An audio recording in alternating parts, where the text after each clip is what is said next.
On a des gens qui travaillent tous les jours de l'année, limite 20 heures sur 24, et qui n'ont même pas un SMIC pour vivre. Le RN, quand il s'oppose aux mesures écologiques, c'est qu'il va dire qu'il le fait pour les agriculteurs, qu'il le fait pour les classes populaires. Mais qui dans ce pays défend vraiment les paysans ?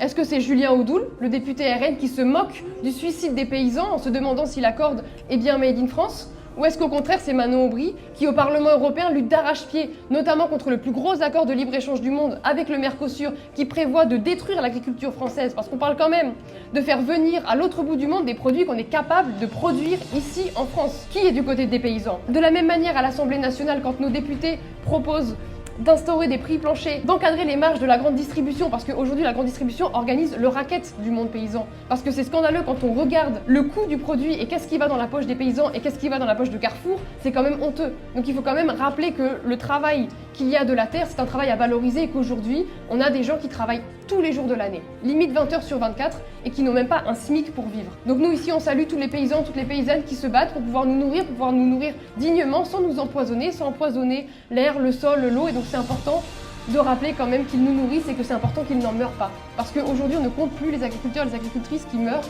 de cancer, de lymphome, etc. Donc c'est avant tout pour les protéger qu'on veut protéger leur outil de travail et interdire notamment les pesticides.